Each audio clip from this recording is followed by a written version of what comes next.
বিসমিল্লাহির রহমানির রহিম। লিল্লাহি তাকবীর, আল্লাহু আকবার।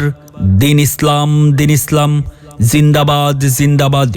সম্মানিত ইসলাম প্রিয় তাওহীদি জনতা, আসছে আগামী 6 জানুয়ারি রোজ মঙ্গলবার বিকাল 3 ঘটিকা হইতে মসজিদ বিলাল রাদিয়াল্লাহু তাআলা আনহু বাঙ্গড্ডা এর উদ্যোগে দ্বিতীয় বার্ষিক তাফসিরুল কোরআন মাহফিলের আয়োজন করা হইয়াছে। স্থান মসজিদ বিলাল রাদিয়াল্লাহু তাআলা আনহু, 1 নং বাঙ্গড্ডা ইউনিয়ন পরিষদ সংলগ্ন বাঙ্গড্ডা বাজার, নাঙ্গলকোট, কুমিল্লা।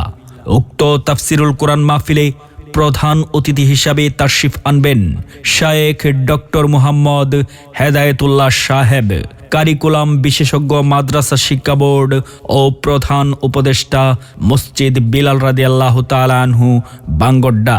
উক্ত তাফসিরুল কোরআন মাহফিলে প্রধান আলোচক হিসেবে তাশরিফ আনবেন শায়েখ ডক্টর মুকাররম বিন মুহসিন মাদানী, প্রিন্সিপাল, দারুল হুদা ইসলামী কমপ্লেক্স, বাঘা, রাজশাহী। উক্ত তাফসিরুল কোরআন মাহফিলে বিশেষ ওয়াইজিন হিসাবে উপস্থিত থাকবেন উস্তাজ মাহমুদ বিন কাসিম সাহেব, খতিব ও বিশিষ্ট ইসলামী আলোচক। আরও ওয়াজ ফরমাইবেন জাহিদ হাসান বিন মোজাম্মেল হক, সিনিয়র আরবি শিক্ষক, মাদ্রাসা দারুসালাম, লাকসাম।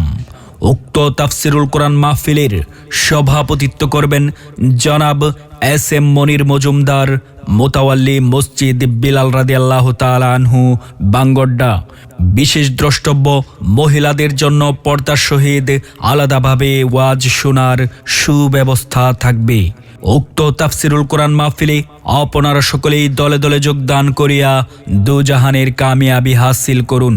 এসো সবাই দলে দলে মসজিদ বিলাল রাদিয়াল্লাহু তাআলা আনহু বাঙ্গড্ডা এর দ্বিতীয় বার্ষিক তাফসিরুল কোরআন মাহফিলে।